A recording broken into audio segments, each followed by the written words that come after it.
Hey everybody, okay, good afternoon. How are you? हम questions करेंगे topic 1 पर. ठीक है, तो पहले उस दिन जो है ना बीच में डिस्टर्ब हो गया था, तो फिर मैंने इसको डिटेल में नहीं समझाया because this topic is very important. इससे क्वेश्चंस बनते हैं, तो मैं इसको एक बार आपको बता देती हूँ, रिवाइज करा देती हूँ. उसके बाद इस पे क्वेश्चंस करेंगे. ऑलराइट. सो ईरम का कंसर्न ये था कि कोर्स बहुत ज़्यादा है और कैसे करेंगे. चिंता मत कीजिए, मैं पूरी कोशिश करूँगी आपको जो है सारी चीज़ें प्रोवाइड कराने की. ओके, तो इतना ज़्यादा कंसर्न लेने मतलब परेशान होने की ज़रूरत नहीं है.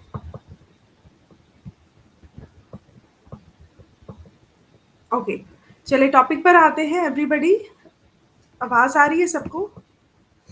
मनीषा साबस्टनी, बफरिंग हो रही है. अच्छा, देख तो रही हूँ मैं आवाज़, मुझे लगता है कि मेरे साइड से अभी तो ठीक है.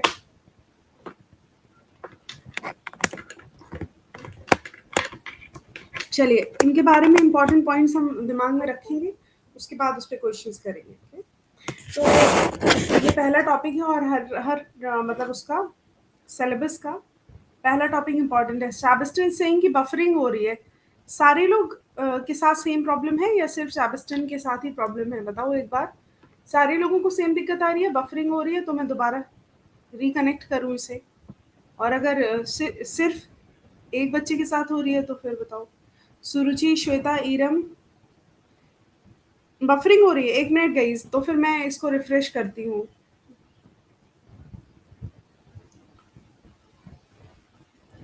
बेटा अभी नेटवर्क तो ठीक है.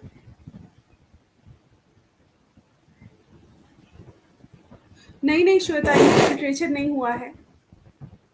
ये कोई कह नहीं सकता ईरम कितने क्वेश्चंस आएंगे. हाँ, चलिए आइए टॉपिक पर आते हैं. इस टॉपिक को जितना ज़्यादा समझेंगे क्वेश्चंस उतने अच्छे से होंगे.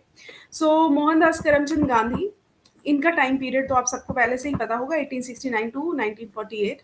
और इनको बापू कहते थे, जो कि फादर ऑफ द नेशन कहते थे, और स्पिरिचुअल लीडर माने जाते हैं पॉलिटिशियन से ज़्यादा. उन्होंने क्या यूज़ किया? Truth and non violence. ये स्टेटमेंट्स में अगर क्वेश्चंस आएंगे तो आप इसका आंसर कर देंगे इजीली. और नॉन वायलेंस उन्होंने वेपन की जैसे यूज़ किया ब्रिटिश रूल के खिलाफ, और इंडिया को आज़ादी दिलाई बेसिकली. और 1915 से 1948 तक उन्होंने इंडियन पॉलिटिक्स पर पूरी तरह राज्य किया. ठीक है, पूरी तरह 1915 से 1948 तक बहुत सारी ऐसी घटनाएं हुई, वो आप हिस्ट्री में पढ़ेंगे.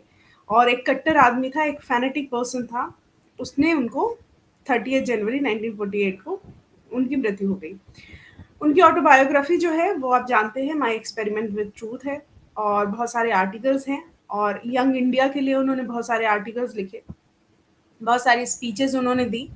और जो भी स्पीचेस उन्होंने अलग अलग ओकेजन्स पर दी वो सारी आपको मिल जाएंगी. ठीक है, अगर आप नेट पे सर्च करेंगे तो इस उन्होंने इडियोमेटिक इंग्लिश का भी यूज़ किया. In the following extract Indian civilization and culture की बात करें तो गांधी जी बेसिकली कहते क्या हैं कि इंडिया भारत की जो सभ्यता है उसका जो फाउंडेशन है वो एकदम साउंड है, बेहतरीन है, बढ़िया है. साउंड का मतलब अच्छा भी होता है. ठीक है, sound foundation of Indian civilization. तो उन्होंने कहा है कि वो पूरी तरह इंडियन सिविलाइजेशन की बात करते हैं जो सक्सेसफुली इंडिया में इतने टाइम से खड़ी हुई है. अगर हम वेस्टर्न सिविलाइजेशन की बात करें जिसकी टेंडेंसी सिर्फ मटेरियलिटी को पूरा करना होता है, वो इंडियन सिविलाइजेशन से मैच नहीं कर सकती. अगर ये जो डिफरेंसेस हैं इन पे भी क्वेश्चन आ सकता है. अगर दोनों की वेस्टर्न सिविलाइजेशन और इंडियन सिविलाइजेशन की बात करें तो western civilization believes in privileging materiality बल्कि, और इंडियन सिविलाइजेशन जो है मोरल बीइंग को एलिवेट करने में, आगे करने में कारगर है. ठीक है, सबको क्लियर दिख रहा है स्क्रीन पे? मेधावी, सुरुचि, एवरीबॉडी, सबको क्लियर दिख रहा है? I believe. ये कह रहे हैं, इनका ये मानना है कि जो भारत की सभ्यता है, इंडिया की जो सभ्यता है, developed is not to be beaten. ये बिल्कुल भी पीछे जाने के लिए नहीं है. In the world nothing can equal the seeds sown by our ancestors. जितने भी मतलब दुनिया में जितने भी वो हैं सिविलाइजेशन, ये जितने भी कंट्रीज हैं या जो भी है, वो हमारे एंसेस्टर्स द्वारा बोए हुए बीज को कभी भी मुकाबला नहीं कर सकता. रोम गया, Rome went, Greek shared the same fate. The might of the pharaohs was broken. सब कुछ टूट गया, रोम चला गया, ग्रीक चला गया, फेराओ का जो माइट था, जो मतलब उनका जो शक्ति थी वो चली गई. Japan has become westernised, Japan पूरा पाश्चात्य सभ्यता की तरफ मुड़ गया. चाइना के बारे में तो कुछ कहा ही नहीं जा सकता. मतलब ये जिसकी जिसकी बात करते हैं ये वाले टॉपिक पे, उसमें रोम, ग्रीक, फेराओस, जापान और चाइना. लेकिन इंडिया जो है वो अभी भी स्टैंड स्टिल है, मतलब अभी भी उसी जगह पर स्थिर है. उसका रीजन है कि उसकी जो फाउंडेशन है वो बहुत साउंड है. ठीक है. The people of Europe learn their lessons from the writings. जो यूरोप के लोग हैं, यूरोप के जो लोग हैं वो अपना जो ज्ञान लेते हैं वो ग्रीक और रोम के राइटिंग से लेते हैं. जो कि ग्रीक और रोम की अगर हम बात करें अब उनका इतना इम्पोर्टेंस नहीं है. Which exist no longer in their former glory. पहले उनकी प्रतिष्ठा थी, अब नहीं है. ठीक है. तो वो ये कह रहे हैं गांधी जी कि जैसे जो और कंट्रीज, जैसे यूरोप की बात करें, यूरोप पूरा, यूरोप में बहुत सारे कंट्रीज हैं, तो यूरोपियन पीपल जो है ना वो अपना जो ज्ञान लेते हैं ग्रीक और रोम से ही तो लेते हैं, लेकिन अब उनकी ग्लोरी खत्म हो गई है. In trying to learn from them, अगर हम उनसे सीखने की कोशिश करें, सो जो यूरोपियंस हैं वो इमेजिन करते हैं that they will avoid the mistakes of Greek and Rome. कह रहे हैं कि अब जो वो कह रहे हैं कि जो ग्रीक एंड रोम ने जो मिस्टेक्स की उनको अवॉइड करने की कोशिश करेंगे. अब जब उनके इंसेस्टर्स की वो मिस्टेक को अवॉइड करेंगे, जबकि हमारे इंसेस्टर्स ने कोई मिस्टेक्स ही नहीं की, तो हमारी ग्लोरी ज्यादा पावरफुल हो गई. Such is their pitiable condition. ये उनकी दुर्दशा है एक तरीके से. तो अगर हम ग्रीक एंड रोम और यूरोपियन सभ्यता की बात करें तो उन सबको छोड़ के फिर हम इंडिया की बात करें. In the midst of all this India remains immovable. ठीक है, ये बहुत अच्छी बात है. इमूवेबल का मतलब होता है स्टैंड स्टिल, स्थिर, constant. And there is and that is her glory. और इंडिया की जो प्रतिष्ठा है वो भी. It is a charge against India that her people are so uncivilized. मतलब पूरा जो वर्ल्ड है अक्सर ऐसा कहता है कि हमारे जो इंडियन पीपल है वो बहुत ज्यादा कैसे है, अनसिविलाइज्ड है, इग्नोरेंट है, स्टॉलिड है, मतलब अज्ञान है और आलसी है और असभ्य है. that it is not possible to induce them to adopt any changes. कहते हैं ये पॉसिबल नहीं है कि वो किसी दूसरे बदलाव को अडॉप्ट करें. It is a charge really against our merit. ये जो चार्ज है ये वाकई हमारी बौद्धिकता के खिलाफ है. हम जितने होशियार हैं लेकिन जो और देश हैं उनको ऐसा लगता है कि हम बदलना नहीं चाहते हैं या हम बहुत अनसिविलाइज्ड हैं. अब वो जो है उनको जैसा लग रहा है या हम जैसा सोच रहे हैं वो अलग है. मतलब उनको जो लग रहा है उनके हिसाब से कि हम अनसिविलाइज्ड हैं, पर हमारी जो मतलब एक तरीके की जो स्थिति है वो काफी अच्छी है. ओके. सो इस तरीके की बातों पर हमें ध्यान नहीं देना है. ओके. वी हैव टेस्टेड, हमने चेक किया है और ये सच पाया है. On the anvil of experience, experience के चलते वी डेयर नॉट चेंज. हम नहीं बदलेंगे, हमें बदलने का साहस नहीं है. अच्छा, many thrust their advice upon India. बहुत सारे लोग हैं जो अपनी एडवाइस को इंडिया पे थ्रस्ट करते हैं, बट इंडिया जो है वो उसी जगह स्थिर रहती है. यही तो उसकी सुंदरता है. तो according to that chapter India की जो ब्यूटी है ये क्या है. इंडिया की ब्यूटी ये है कि ये स्टीडी है. स्टीडी का मतलब कांस्टेंट है. Steady, to be steady is a beauty of India according to Mahatma Gandhi. So इस तरीके के क्वेश्चंस यहाँ से आ सकते हैं. It is a sheet anchor of our hope.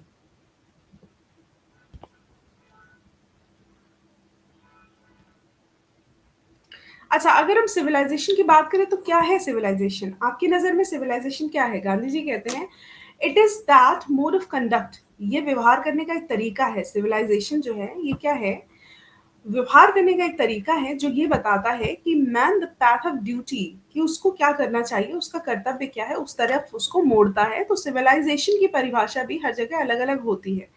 Performance of duty, duty का पालन करना, and observance of morality, morality को समझना, आर कन्वर्टेबल टर्म्स हैं. ये एक दूसरे के एक तरीके से कन्वर्टेबल है. To observe morality is to attain mastery. अगर आप मोरालिटी यानी नैतिकता को समझ लेते हैं तो इसका मतलब आपने हमारे दिमागों पर और हमारे पैशंस पर मास्टरी कर ली है, ज्ञान प्राप्त कर लिया है कि हम चाहते क्या हैं. So doing we know ourselves. तो हम अपने आप को बहुत अच्छे से जानते हैं. हम ये भी जानते हैं कि हमारी नज़र में सिविलाइजेशन क्या है. तो सिविलाइजेशन क्या है इनकी नज़र में, मोड ऑफ कंडक्ट है. और मोड ऑफ कंडक्ट से क्या मतलब है, It shows what is the path of duty, what is the performance of duty, and basically ये इसकी बात करते हैं कि जो हम मोरालिटी को जो हमने समझा है, उससे ही हमारी सिविलाइजेशन का पता लगता है। हम मोरालिटी की बात करते हैं, हाँ, तो यही सब चीज़ें मतलब ये बता रहे हैं इस पैसेज में।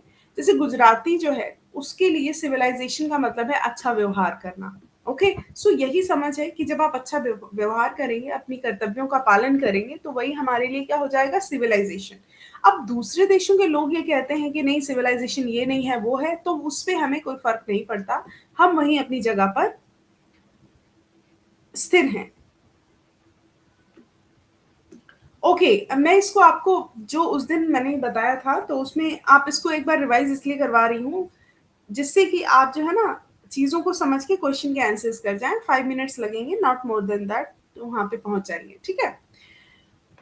अच्छा, if this definition be correct, अगर ये बात सही हुई, then India as so many writers have shown, बहुत सारे राइटर्स ने ये बताया है, अगर ये डेफिनेशन सही होती है तो इंडिया जो और राइटर्स ने दिखाया है उनके हिसाब से has nothing to learn from anybody else. India को किसी से कुछ भी सीखने की जरूरत नहीं है।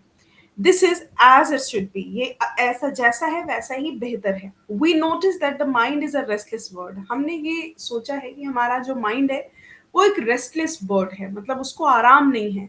The more it gets the more it wants, जितना इसे चाहिए होता है उससे ज्यादा ये चाहने की कोशिश करता है, और तब भी ये अनसेटिस्फाइड रहता है। सो यहाँ पर हम किसकी बात कर रहे हैं, we are talking about human mind. The more we indulge in our passions, जितना ज्यादा हम अपने पैशन को प्यार करते हैं, पैशन को फॉलो करते हैं, the more unbridled they become, उतना ही वो लगाम ना लगा पाते, मतलब उतना ही हमारे पैशंस पर लगाम नहीं लगती और वो आगे बढ़ते चले जाते हैं। अनब्रिडल्ड का मतलब होता है not to control on emotions. Okay, our ancestors therefore set a limit of our intelligence, हमारे जो एंसेस्टर्स हैं वो एक लिमिट सेट करते हैं हमारी आसक्ति की, हमारे प्रेम की, हम जिसमें इंडल्ज हो पाए। They saw that happiness was largely a mental condition, जो हमारे एंसेस्टर्स हैं उनकी नज़र में हैप्पीनेस क्या है, बताओ? जो हमारे एंसेस्टर्स हैं उनकी नज़र में जो हैप्पीनेस है that is a mental condition, और वाकई मेंटल कंडीशन है। सो ये क्वेश्चन यहाँ से आ सकता है, according to this topic, what is the definition of happiness according to our ancestors? चले, a man is not necessarily happy because he is rich, कोई भी मैन है वो necessarily happy नहीं हो सकता क्योंकि वो रिच है, या अनहैप्पी नहीं हो सकता क्योंकि वो पुअर है ना? ये दोनों चीजें जो है मैटर नहीं करती। The rich are often seen to be unhappy, कभी कभी वो बुरे, मतलब जो रिच होते हैं वो नाखुश होते हैं, और जो पुअर होते हैं वो खुश होते हैं। हजारों करोड़ों millions will always remain poor, कुछ जो है हमेशा गरीब रहेंगे। ऑब्जर्विंग ऑल दिस, ऐसा सब देखते हुए हमारे एंसेस्टर्स ने डिस्यूएड किया हमें लग्जरीज एंड प्लेजर से दूर रहने के लिए। उन्होंने कहा ज्यादा लग्जरी और ज्यादा प्लेजर जो है वो आप लोग के लिए अच्छी बात नहीं है, ठीक है? वी हैव मैनेज, हमने ये मैनेज किया with the same kind of flow as existed thousand of years ago, हमने ये महसूस किया जो हजारों साल पहले चल रहा था वही अब भी सही है। We have retained the same kind of cottages, हमने उसी तरीके की जो कॉटेजेस, जो घर होते थे छोटे, उनको रिटेन रखा, अभी तक जीवित हैं वो सारी चीजें, that we had in former times, जो हम पहले समय में रखते थे। एंड आर इंडिजीनियस एजुकेशन, और जो हमारी भारतीय जो शिक्षा है remains the same as before, वो भी पहले पहले जैसी है जैसे पहले हुआ करती थी। We have had no system of life corroding competition, हमने कोई ऐसे कॉम्पिटिशन बढ़ाने वाली कोई सिस्टम ही नहीं रखा लाइफ में। Each followed his own occupation, हमने जो प्रत्येक व्यक्ति है उसने अपना खुद का ऑक्यूपेशन या पेशा जो है फॉलो किया और व्यापार किया, और एक रेगुलर वेज पर जिंदगी जी। वेज का मतलब होता है पगार, है ना? एक रेगुलर वेज पर अपनी जिंदगी को जिया। It was not that we did not know how to invent machinery, ऐसा नहीं है कि हमें ये बता रहे हैं कि हम इंडियंस ऐसा नहीं है कि पागल है, हमें सब पता है। हमें ये भी पता है कि मशीनरी को इन्वेंट करके हम आगे बढ़ सकते हैं, लेकिन हमें अपने हाथ पैर चलाने हैं। But our forefathers knew that, but हमारे इंसिस्टर्स को ये पता था, पूर्वजों को, if we set our hearts after such things, अगर हमने इन सब में अपना दिल लगा लिया, we would become slaves and lose our moral fibre, तो हम क्या करेंगे, हम एकदम दास बन जाएंगे और मशीनों के गुलाम बन जाएंगे। दे therefore after due deliberation decided we should only do what we could with our hand and feet, उन्होंने कहा हमें वही करना चाहिए, हमारे एंसेस्टर्स ने, जो हम अपने हाथों पैरों से कर सकते हैं, उसी से हमें सच्ची खुशी मिलेगी, और हेल्थ जो है वो भी हमारी अच्छी रहेगी। ठीक है, ये ऐसा नहीं है, मतलब काम करके जो आदमी खुश रह सकता है उसको सुबह 2 घंटे पार्क में जा करके दौड़ लगाने की जरूरत नहीं पड़ेगी। भाई काम करेगा, उसी में हमारी एनर्जी जो है वो मतलब बॉडी जो एक्टिव बनी रहेगी। सो ये उन्होंने बताया। Okay, everybody, please try to listen these things very clearly. I mean, constantly. I mean, full of concentration. They further reasoned, उन्होंने एक reason दिया that large cities were a snare and a useless encumbrance and that people would not be happy in them. कह रहे हैं जरूरी नहीं है जो large cities का बुना हुआ जाल है वो हमें खुशी रखे, वहां लोग खुशी हों। वहां तो और भी ज्यादा लूट मारी होती है, वहां और भी ज्यादा डकैती होती है, चोरी होती है, प्रोस्टिट्यूशन होता है, गंदी चीजें फल फूल रही हैं in them, and that poor man would be robbed by rich man. और उन्होंने ये भी कहा जो गरीब लोग हैं उनको लूटा जा रहा है रिच मैन के द्वारा। They were therefore satisfied with small villages. वो कह रहे हैं कि जो बड़े शहर हैं उनमें तो बहुत ज्यादा वो हो रहा है, क्या कह रहे हैं, बहुत ज्यादा लूट मार हो रही है, चोरी हो रही है जो हमारे, और वहां पे प्रोस्टिट्यूशन है, गंदी चीजें, वाइस फ्लोरिशिंग हो रही है, तो पुअर मैन जो है उसको भी लूटा जा रहा है। तो इसका मतलब वो ये कह रहे हैं कि इससे अच्छा तो हमारे छोटे गांव ही हैं। अब यहाँ पर कुछ इंपॉर्टेंट बातें वो कहते हैं, उनको हमें फोकस करना है बेसिकली। इंपॉर्टेंट बातें क्या हैं चैप्टर में, कहते हैं उन्होंने कहा कि किंग्स एंड देयर स्वॉर्ड्स, जो राजा हैं और जो उनकी तलवारें हैं वो इंफीरियर हैं। किससे इंफीरियर हैं? इथिक्स की तलवार से कम है। समझ रहे हो? नैतिकता की तलवार से कम है राजा और उनकी तलवारें। Okay, and they therefore held the sovereigns of the earth to be inferior. और जो उनकी संप्रभुता है पृथ्वी पर, राजाओं की जो संप्रभुता है वो भी इंफीरियर है हमारे ऋषि और फकीर के आगे। है ना, जैसे उनकी तलवारें इथिक्स की तलवारों के आगे फीकी हैं, वैसे ही उनकी संप्रभुता जो है वो ऋषि और फकीर की के सामने बहुत ही छोटी है। एक ऐसा देश, a nation with a constitution like this is fitter to teach others than to learn from others. सबसे अच्छी बात वो यहाँ पे ये कहते हैं कि एक ऐसा राष्ट्र, एक ऐसा संविधान, वो खुद ही दूसरों को पढ़ाएगा, उसे दूसरों से पढ़ने की क्या जरूरत है। इंडिया के लिए वो ये कहते हैं, मतलब अब देखो इंडिया की अगर हम बात करें तो वाकई इंडिया का कल्चर उस टाइम पे काफी रिच था और लोगों में वैल्यूज की, एथिक्स की बात करते थे। जैसे जैसे ऑक्यूपेशन बढ़ा है वैसे चीजें तो गड़बड़ हुई हैं, इसमें तो कोई रोक नहीं सकता। This nation had courts, lawyers, and doctors, but they were all within bounds. ये राष्ट्र जो है उसके पास कोर्ट्स हैं, लॉयर्स हैं, डॉक्टर्स हैं, लेकिन वो एक बंधन में बंधे हुए हैं। एवरीबडी न्यू, सारे लोग जानते हैं कि ये जो प्रोफेशंस हैं वर नॉट पर्टिकुलरली सुपीरियर, ये पर्टिकुलरली सुपीरियर नहीं है।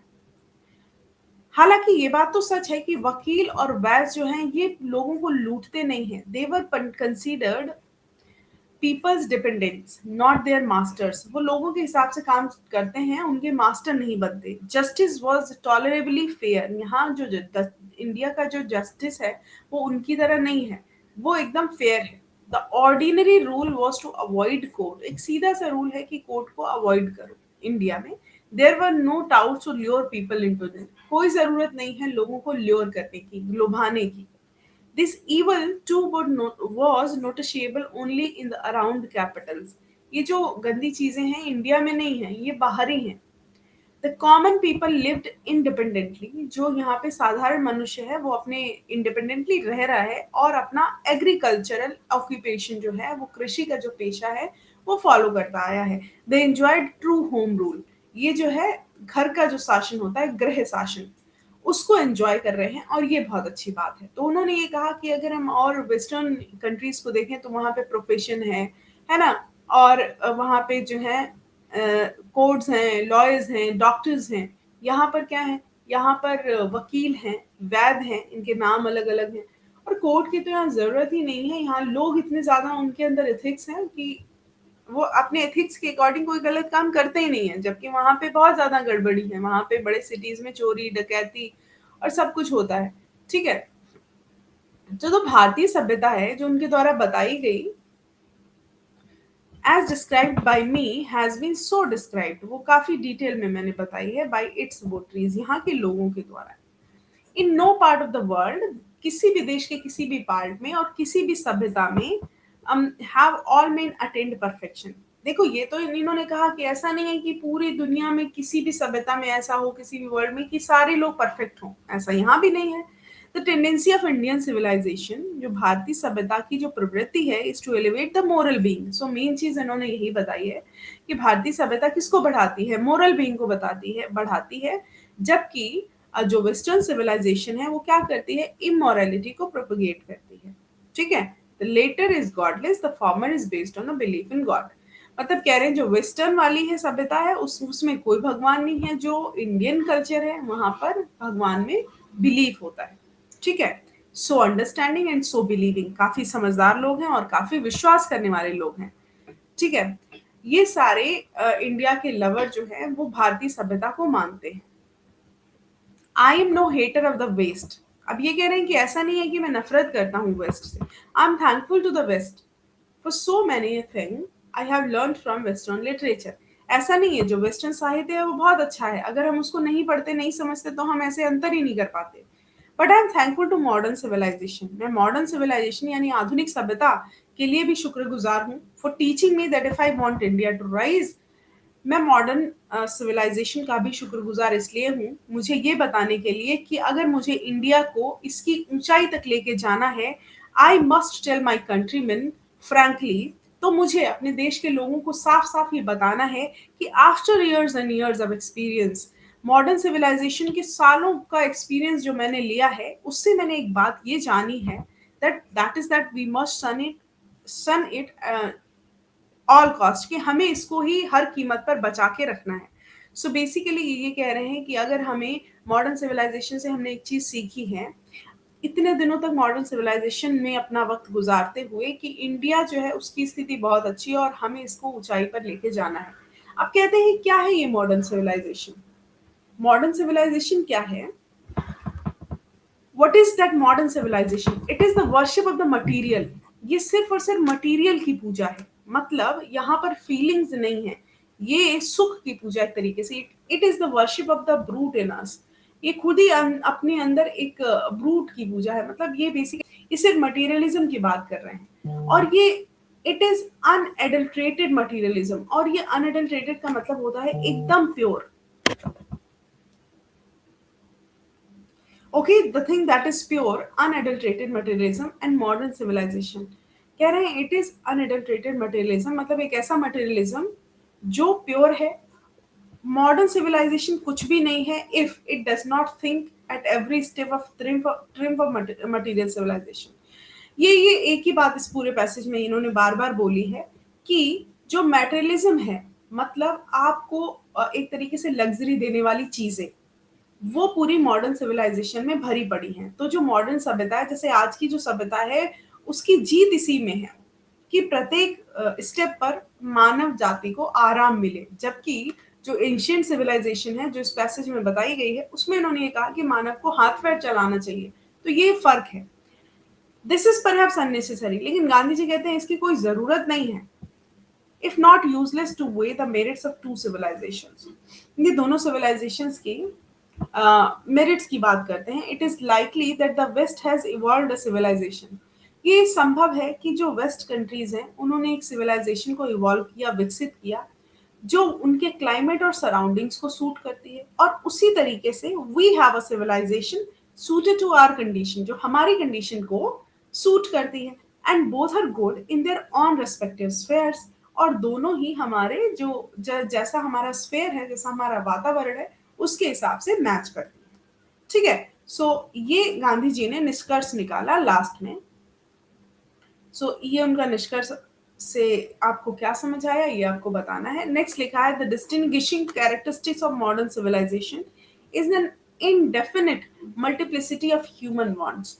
मतलब ये मानव की जो जरूरतें हैं उस पर बेस्ड है पूरी modern civilization. The characteristic of ancient civilization, बल्कि जो प्राचीन सभ्यता है, it is imperative restriction upon and strict regulating of these wants। मतलब इन wants पर लगाम लगाना है। तो ये जो आपकी मॉडर्न सिविलाइजेशन ये कहती है कि मानव जाति को खुश रहना चाहिए और मानव जाति को सारी सुविधाएं मिलना चाहिए, इट इज टोटली मटेरियलिस्टिक। दूसरी चीज कह रहे हैं कि यहाँ पर रिस्ट्रिक्शंस है मानव के, मतलब एक तरीके से जो एंशियंट सिविलाइजेशन है वो रेगुलेटिंग है, वो मानव को रेगुलेट करती है, उसे आराम नहीं करने देती, मेहनत करवाती है उससे और उससे कुछ चीजें निकाल के देती है. द मॉडर्न और western insatiable arises really from want of living faith in a future step and therefore also divinity. ये कह रहे हैं कि मॉडर्न है जो वेस्टर्न है, इनसेटिएबलनेस, जो इसकी इनसेटिएबलनेस है, मतलब कभी ना संतोष पाने वाली जो इच्छा है मॉडर्न सिविलाइजेशन की, वो शुरू होती है फ्यूचर, मतलब ये कह रहे हैं कि ये बिना फेट के और बिना डिवानिटी के बनी हुई है. For want of, from want of का मतलब होता है without, without faith in the future state, और डिवाइनिटी में इसका कोई भी फेट नहीं है और ये एक तरीके से इनसेटिएबल है, मतलब असंतुष्ट है. द रिस्ट्रेंट ऑफ एंशियंट और स्टर्न सिविलाइजेशन, जो संयम है एंशियंट और स्टर्न सिविलाइजेशन का, ये बढ़ता है एक विश्वास से. Often in spite of ourself in a future state in the, अच्छा ठीक है, ये वही चीज कह रहे हैं इसमें. Some of the immediate and brilliant result, अगर हम कुछ इमीडिएट और ब्रिलियंट रिजल्ट की बात करें मॉडर्न सभ्यता के, मतलब एक तुरंत पाए जाने वाले जो रिजल्ट्स होते हैं, are too maddening to resist, तो ये एक तरीके से बहुत बड़ा पागलपन होगा इस चीज को रोके रखना. But I have no manner of doubt, but मुझे कोई संदेह नहीं है that the victory of man, मानव की जीत है, लाइज इन दैट रेजिस्टेंस, इसी रेजिस्टेंस में. रेजिस्टेंस मतलब रोकना, किसी मतलब अपने आप को चीजों को चीजों से आराम लेने के लिए रोकना. रेजिस्टेंस में मानव की जीत जो है वो बनी है. We are in danger of bartering away, हम इस खतरे में हैं the permanent good for momentary pleasure, मतलब हम क्या कर रहे हैं कि क्षणिक सुख के लिए अपना परमानेंट जो अ, एक मतलब थोड़ी देर के सुख के लिए हम अपनी पूरी जिंदगी बर्बाद कर रहे हैं, खतरे में डाल रहे हैं एक तरीके से. Just as in the west, जैसे वेस्ट में they have made wonderful wonderful discoveries in things material, जैसे वेस्ट में बहुत सारी चीजों की डिस्कवरी हुई. सिमिलरली वैसे Hinduism has made still more marvellous discoveries in thing of religion, जैसे वहां पर चीजों की मटेरियल में डिस्कवरी हुई, कहीं वॉशिंग मशीन, कहीं फोन, कहीं कुछ कहीं कुछ, यहाँ पे क्या हुआ, यहाँ पर डिस्कवरी हुई रिलीजन, धर्म की, स्पिरिट की, सोल की, यहाँ पे अलग तरीके की डिस्कवरी हो रही है. यहाँ पर ये देख रहे हैं कि धर्म क्या है, यहाँ पर देख रहे हैं स्पिरिट क्या है, भावना क्या है, आत्मा क्या है, कहाँ से आती है, कहाँ जाती है. सो इस तरीके की बातें कर रहे हैं. ठीक है, तो ये चीजें जो है वो एक तरीके से अलग हैं. हाँ, आधे बच्चे कह रहे हैं सुनेंगे, आधे बच्चे कह रहे हैं नहीं सुनेंगे. कोई बात नहीं है, सुनना तो पड़ेगा, क्योंकि बीच बीच में कुछ ऐसी चीजें आएंगी जो आपको क्वेश्चंस में मिलेंगी. अब जैसे ट्वेल्थ के जो चैप्टर्स होंगे वो थोड़े से बड़े होंगे, लेकिन हम आपको उनको कराएंगे जरूर, क्योंकि ट्वेल्थ से क्वेश्चंस आ जाते हैं, मतलब अब फर्स्ट चैप्टर है तो उसको भी जानना जरूरी है. फर्स्ट चैप्टर से अक्सर क्वेश्चन जरूर आते हैं एग्जाम में. सो इसको आप लोग पढ़ लीजिए ध्यान से, इसमें कोई बुराई नहीं है. अच्छा कह रहे हैं but we have no eye for these great and fine discoveries, लेकिन हमारी जो डिस्कवरीज हैं जो एंशियंट ने करी, जो मॉडर्न सिविलाइजेशन ने करी, तो हमारे इन पर कोई नजर नहीं है. We are dazzled by the material progress that western science has made, हम एकदम मतलब चकित हैं जो मटेरियल प्रोग्रेस हुई है, जो वेस्टर्न साइंस ने की है. I am not एनेमर्ड of that progress, ऐसा नहीं है कि मैं वो प्रोग्रेस हमारे यहाँ नहीं हो सकती. In fact it almost seems as though God in his wisdom has prevented India from progressing along those lines. ऐसा लग रहा है उनकी तरफ से कि भगवान ने शक्ति दी है कि इंडिया को इन सारी चीजों से दूर रखने की, so that it might fulfill its special mission of resisting the onrush of materialism. इसीलिए भारत इन सब चीजों से दूर है. तो इतना खुश होने की जरूरत नहीं है कि उन्होंने प्रोग्रेस कर ली, भारत में नहीं हुई, ये अच्छी बात है. भगवान चाह रहे हैं कि भारत में ये सब चीजें नहीं आए. After all there is something in Hinduism, कुछ तो है हिंदुत्व में, that has kept it alive till now, जो अभी तक जीवित है. It has witnessed the fall of Babylon, Babylon की सभ्यता, सीरियन की सभ्यता, पर्सियन, इजिप्टियन जो सभ्यताएं हैं ये खत्म हो गई, बट हिंदुइज्म अभी तक चल रहा है. ठीक है, रोम कहाँ है, ग्रीस कहाँ है, can you find today anywhere the Italy of gibbon, कहीं दिख रहा है गिबन का जो इटली था, और रादर द एंशियंट रोम, को कहीं पुराना रोम दिख रहा है. फॉर रोम वॉज इटली, क्या रोम इटली था, कुछ भी समझ नहीं आ रहा. मतलब जो सभ्यताओं की, पुरानी सभ्यताओं की बात करें तो हिंदुइज्म जो है अभी तक जिंदा है, बाकी सारी सभ्यताओं का कोई अता पता नहीं है. ग्रीस जाओ, go to Greece, where is the world famous ethic civilization, कहाँ पे है उनकी पुरानी सभ्यता. Then coming to India, Bharat में आओ, let one go through the most ancient records then look around you and you would be constant to say yes I see it in जब India में आओगे तो इधर-उधर देखोगे तो आप ये ज़रूर बोलोगे, ओह! यहाँ पर तो भारतीय सभ्यता ज़िंदा है, लेकिन और सभ्यताएँ कहाँ गईं? True, there were dung heaps too, here and there, but there are rich treasures buried under them. हाँ, ठीक है कि अभी बहुत सारी चीज़ें ढक गई हैं, लेकिन फिर भी हमारी जो विरासत है, वो उन अंदर है, मतलब अभी भी बसी हुई है। That the reason why it has survived. Reason यही है कि अभी भी जीवित है। That the end which Hinduism said before, जो अभी तक जीवित है, हिंदुइज्म जो है वो पहले से ही जो है सेट हो चुका है। It was not development along material, ये मटेरियल के साथ में विकास नहीं हुआ है, स्पिरिचुअल के साथ मतलब भावनात्मक विकास हुआ है और चीजों का विकास नहीं हुआ है। तो हमारी जो सिविलाइजेशन है, हमारी जो सभ्यता है, हमारा जो स्वराज है, डिपेंड्स नॉट अपॉन मल्टीप्लाइंग और वॉन्ट्स। ये हमारे वॉन्ट्स से मल्टीप्लाई या सेल्फ इंडिजेंस से मल्टीप्लाई नहीं होता है, बल्कि हमारे जो हमारी चाहत है उस पर लगाम लगाने से होता है। तो ये बहुत बड़ी बड़ी बातें इसमें कर रहे हैं, कह रहे हैं ह्यूमन बीइंग को ऋषि होना चाहिए एक तरीके से, मतलब स्टोइक पर्सन होना चाहिए जिसको पैसे से कोई लगाव ना हो। खैर, आप जो सोचते हैं वो सोचते हैं, हम जो सोचते हैं वो सोचते हैं, लेकिन इन्होंने जो कल्चरल सिविलाइजेशन में बताया है, उन्होंने पूरा फोकस किया है कि भारतीय सभ्यता जो है वो इतनी ज्यादा महान है कि इसके आगे सारी सभ्यताएं फीकी हैं, और उन्होंने उसी के रीजंस दिए हैं। ठीक है, तो ये रीजंस आपको माइंड में रखना है। European civilization is no doubt suited for the Europeans, लेकिन अगर इंडिया में आ गई, मतलब यूरोपियन सिविलाइजेशन उनको तो सूट करती है, लेकिन अगर इंडिया में आ गई तो इंडिया बर्बाद हो जाएगा। इट इज नॉट टू से that we may not adopt the assimilate whatever may be good and capable of assimilation by us. हम इस चीज को एब्जॉर्ब नहीं कर सकते, अपने में नहीं ला सकते। जो उनकी सिविलाइजेशन है वो वहीं के लिए ठीक है। ठीक है, अच्छा, कितना बड़ा टॉपिक है ये। अच्छा, दो पैसेजेस, दो पैराग्राफ्स और है, उसके बाद हम क्वेश्चंस करेंगे। देखो, लिखा हुआ है the इंसिसेंट search for material comforts. जो मटेरियल कंफर्ट की लगातार सर्च चल रही है, और उनका जो मल्टीप्लिकेशन है, मतलब वही सब चीजों की जो सर्च चल रही है आदमी को आराम देने वाली, इज सच एन ईवल। ये एक तरीके का पाप है। I make bold to say that Europeans themself will have to remodel their outlook. वो कह रहे हैं कि जो यूरोपियंस हैं वो समझ नहीं पा रहे हैं, वो लगातार नई नई चीजों की खोजें कर रहे हैं और एक दिन वो दास बन जाएंगे। They are becoming slaves. तो क्या लगता है आप लोगों को, जो महात्मा गांधी उस टाइम बोल के गए थे, आज के टाइम पे वो सच है? देखिए, कुछ हद तक पार्शियली उनकी बात सच है, मतलब 100% सच नहीं है, क्योंकि चीजें और भी होती है लाइफ में। सो वो कह रहे हैं कि वो तो दास बन ही जाएंगे। It may be that my reading is wrong, हो सकता है मेरी पढ़ाई गलत हो, लेकिन मैं जानता हूँ इंडिया के लिए अगर इंडिया में ऐसा हुआ तो वो मौत से कम नहीं होगा। ठीक है, तो हम जो कह रहे हैं, let is engrave in our hearts, एक अपने दिल में एक बात जो है वो रखते हैं। एक फिलोसोफर ने कहा था, plane living and high thinking, मतलब सीधा, मतलब सोच ऊंची रखो, जियो वैसा ही जैसा गांधी जी इसमें बताएं, आप लोग समझ ही गए होंगे। टुडे इट इज सर्टेन, आज ये निश्चित है, that the millions can not have high thinking, बहुत सारे लोग जो हैं उनकी थिंकिंग तो ऊंची नहीं है। एंड वी द फ्यू, हम बहुत कम लोग हैं, who profess to do the thinking for the masses, हम ज्यादातर लोगों के बारे में सोचते हैं, मास के बारे में सोचते हैं, हम रिस्क लेते हैं in a vain search after high living of missing high thinking.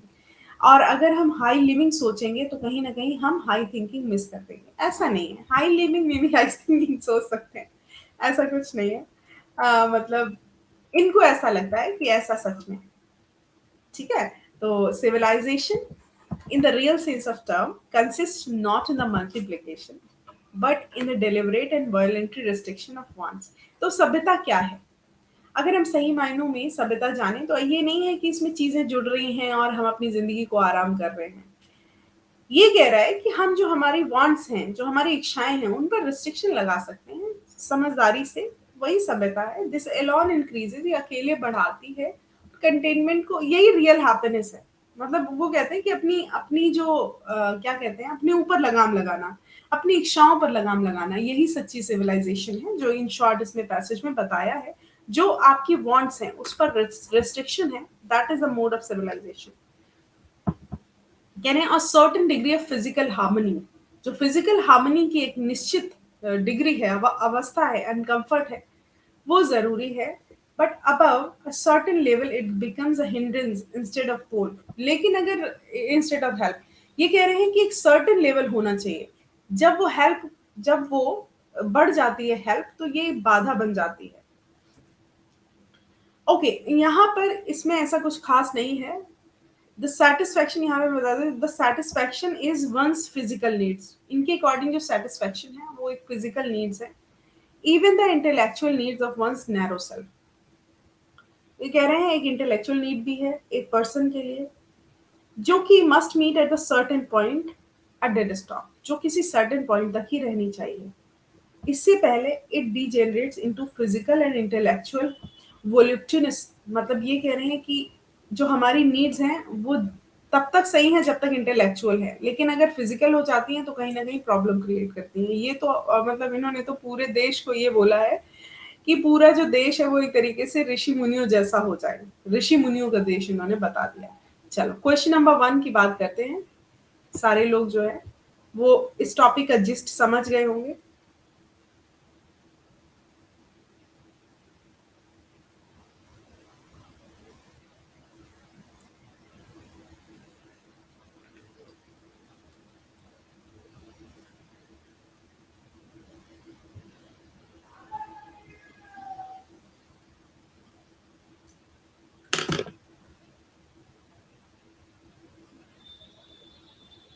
Okay, सो अभी क्वेश्चन जो हमारे सामने लिखा हुआ है वो क्या कह रहा है, इसको जरा ध्यान से सुनना।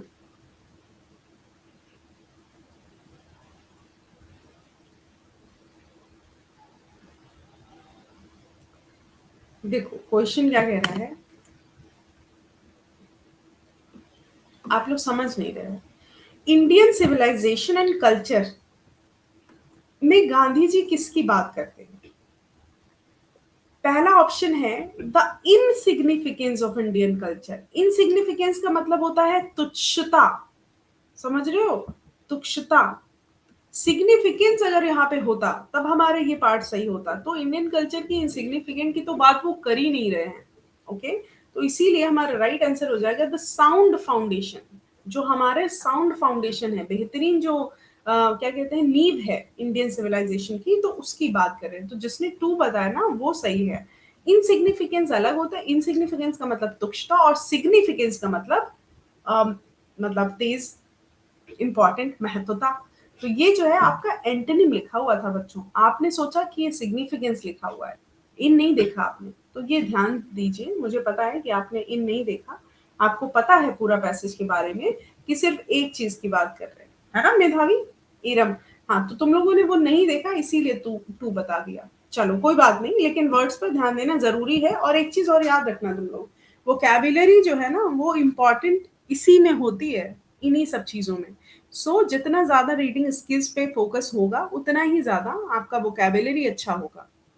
ठीक है, कह रहे हैं व्हिच स्टेटमेंट इज करेक्ट। मैं कुछ नहीं पढ़ूंगी, आप लोग खुद बताओ दोनों में से कौन सा स्टेटमेंट करेक्ट है। क्लियर दिख रहा होगा स्क्रीन पे, अगर नहीं दिख रहा so I will give you a zoom. ठीक है, कोई बात नहीं।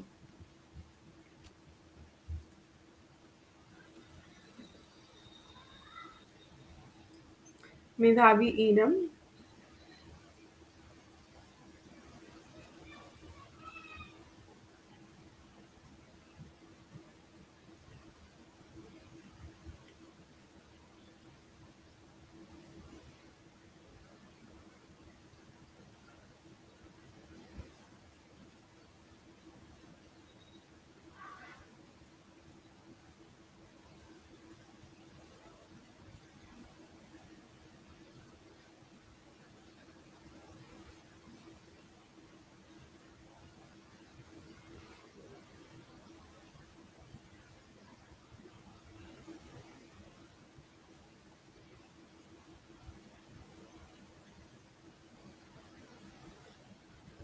Okay, very nice very nice. Iram Sanjeeta Deepshikha.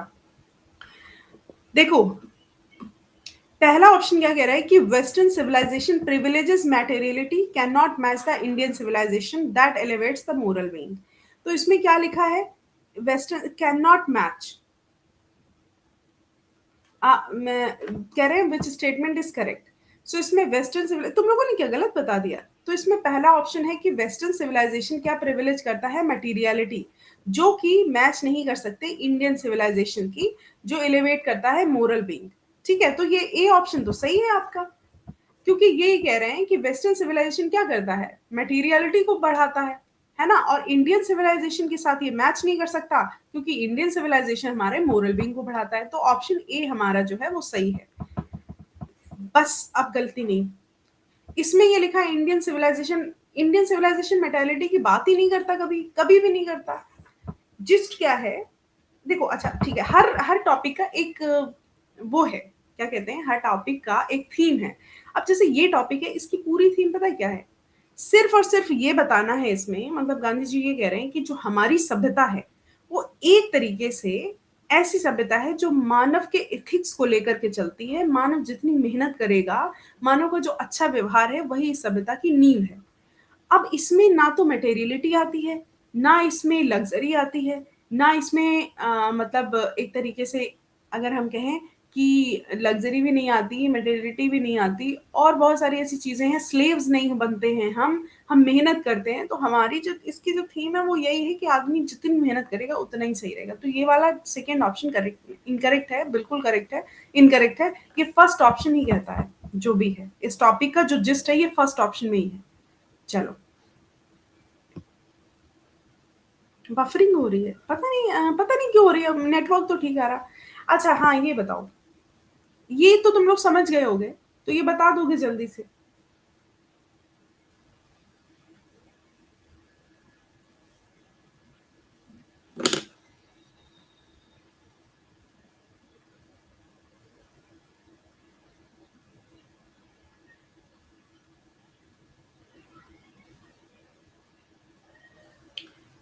बेटा, चाइना के लोग नहीं है अनसिविलाइज्ड ईरम। हाँ, साबिस्टन दीपशिका, चाइना के लोग नहीं है, इंडिया के लोग ऐसा मानते हैं। इट इज अ चार्ज, ये चार्ज है। क्या चार्ज है? कि इंडिया के लोग जो हैं वो अनसिविलाइज्ड हैं, वो इग्नोरेंट हैं, स्टॉलिड हैं। इंडिया के लोग, देश के, पता है दूसरे देशों के लोग क्या कहते हैं हमारे बारे में? कि हम लोग असभ्य हैं। जबकि गांधी जी कहते हैं कि उनको पता ही नहीं कि हम लोग आखिर हैं क्या। हम लोग को उनको सिखाने की जरूरत है, और वो चाहते हैं कि हम उनसे सीखें। ऐसा कुछ नहीं है। पता है, एक मैंने अभी एक मूवी आई है थी,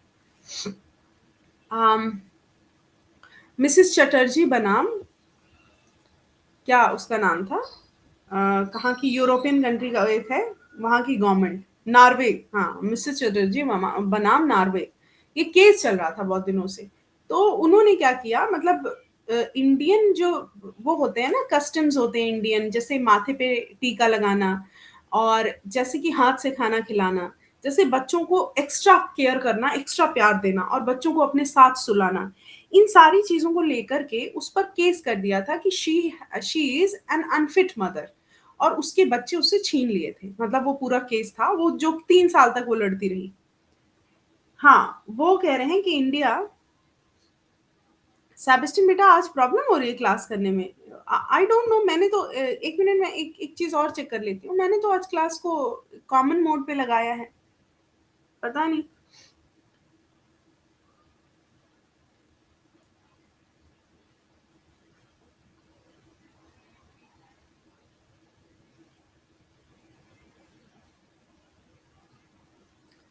ऑल नहीं है मनीषा रानी, जो गुजराती बोलते थे उनकी नजर में सिविलाइजेशन एक ही चीज है, गुड कंडक्ट। उनकी नजर में सिविलाइजेशन का मतलब सिर्फ गुड कंडक्ट है। वो वेस्टर्नाइजेशन की बात नहीं करते, वो नई थिंग्स अप्लाई नहीं करते। वो कहते हैं हम ही सबको, वो कहते हैं कि ये सब चीजें कुछ नहीं है, सिर्फ गुड कंडक्ट होना चाहिए। सिविलाइजेशन गुजरातियों के लिए इस टॉपिक में इतना ही है। चूंकि महात्मा गांधी गुजराती थे, तो उन्होंने ये लाइन इसमें मेंशन करी है। उनके लिए अच्छा व्यवहार ही आपकी सभ्यता है। People would not be happy in them that there would be gangs of thieves and robbers here। यहाँ पर गांधी जी किसके बारे में बात करते हैं? कि लोग यहाँ पे हैप्पी नहीं है, उन जगहों पर लोग हैप्पी नहीं है। यहाँ पे कैसी जगहों की बात करते हैं?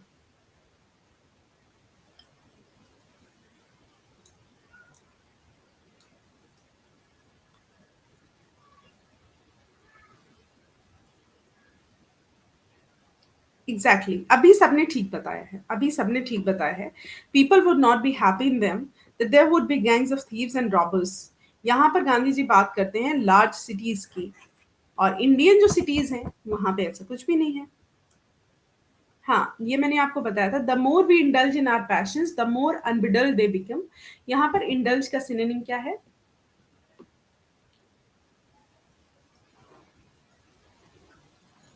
यस, मनीषा रानी, सेबेस्टियन मेधावी, संजीता, दीपशिका।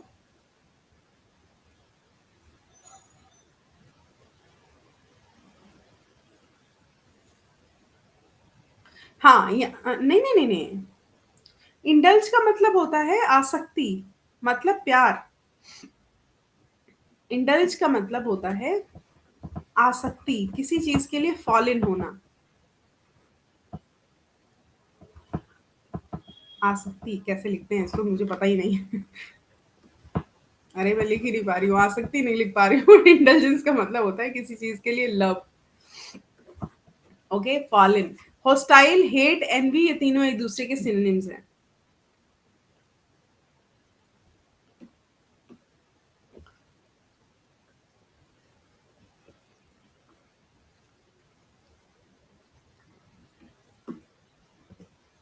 व्हाट इज, हाँ ये भी मैंने आपको बताया था अभी। What is that modern civilization? Modern civilization क्या है? It is the worship of the material, ये मटीरियल की पूजा है। It is the worship of the brute in us.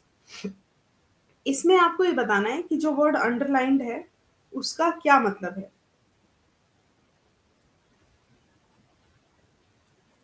Modern civilisation पूरी तरह क्या है? मटीरियलिस्टिक है, निर्दयता से भरा हुआ है। It is an unadulterated materialism. यहाँ पर अनएडल्ट्रेटेड क्यों, मैंने दो तीन बार आपको बताया है। वैसे आपने आंसर सही बताया है, लेकिन यहाँ पे प्योर भी इसका सिनोनिम है। जो प्योर चीजें होती हैं वो अनमिक्स्ड होती हैं, कोई भी चीज अगर अनमिक्स्ड होती तो वो प्योर होती है। कोई भी चीज अगर अनकंटामिनेटेड होती है तो वो भी प्योर होती है। तो अनएडल्ट्रेटेड के ये तीनों ही सिनोनिम्स हैं। इसमें राइट आंसर आपका 4 होगा। ठीक है। तुम लोग मेरे को मारोगे आज, बहुत गलत किए तुम लोगों ने। चलो अच्छा, Mahatma Gandhi has written the lesson, कौन सा? जल्दी से बताओ, अब ये सिंपल सिंपल क्वेश्चन है, बताओ।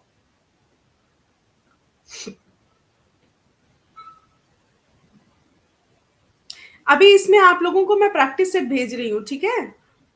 आई am sending the practice set.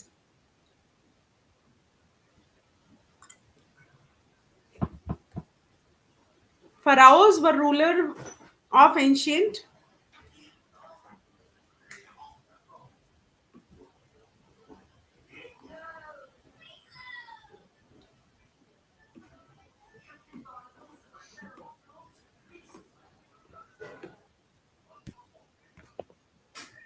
बताओ, फराओ जो थे were rulers of ancient Egypt.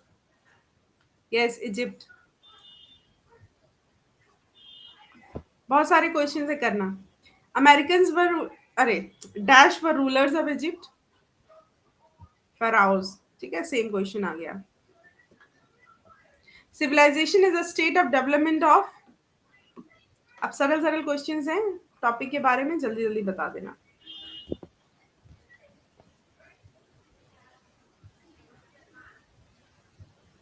Yes.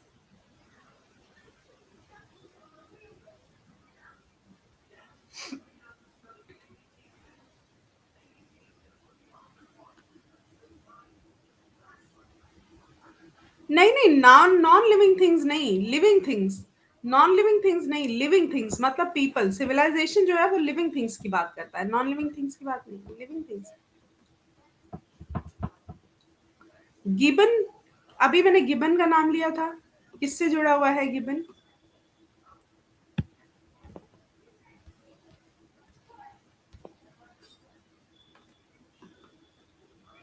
Italy से, ठीक है, इटली से। European civilization will mean.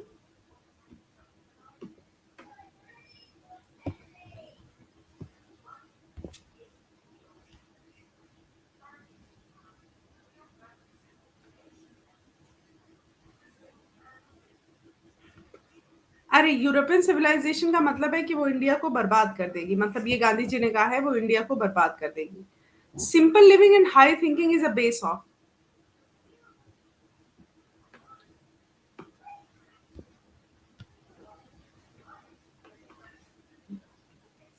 Indian civilization, ठीक है।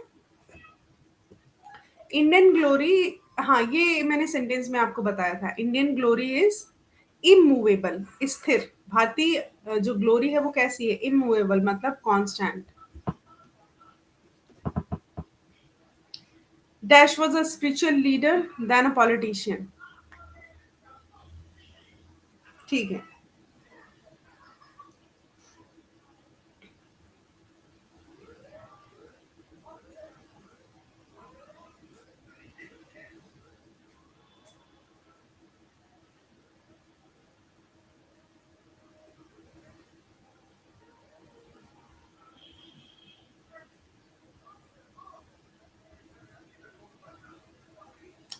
यस, चलो ठीक है। अब मैं आपको क्वेश्चंस दे रही हूँ, ये ग्रुप में भेज रही हूँ, सारे लोग ये सारे क्वेश्चंस कर लेना। ओके, एनफ ऑफ टुडे, मिलते हैं कल। कल दूसरा टॉपिक होगा आपका। मैं एक बार आपको सारे टॉपिक्स करा के रिवीजन भी करा दूंगी, इसलिए परेशान होने की जरूरत नहीं है किसी को।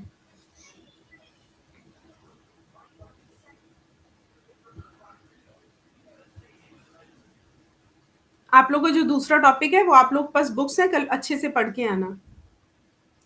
मैं क्वेश्चंस करवा दूंगी, मतलब बता तो दूंगी लेकिन क्वेश्चन करवा दूंगी। क्या कह रहे हैं, एनसीईआरटी कितने आगे क्या बोला है? ये क्या हुआ? क्या बोल रहे हो ईरम बेटा?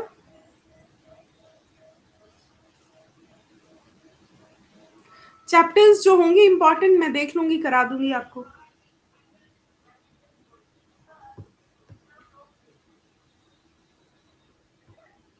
Okay guys, bye bye, take care.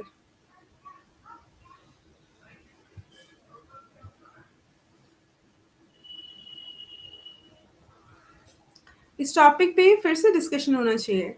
Shweta बेटा, अभी तो हमने आज आपको करा दिया है, अब इतनी जल्दी डिस्कस नहीं करेंगे। करा हो तो एक दो दो तीन बार हो जाएगा डिस्कशन, उसका कोई बात नहीं, इतनी जल्दी तो डिस्कस नहीं करेंगे लेकिन करेंगे। अच्छा ईरम, आपको करना है, ठीक है, मैं बता दूंगी। ठीक है ठीक है ठीक है ठीक है ठीक है, एनसीईआरटी के क्वेश्चंस करा दूंगी, बता दूंगी।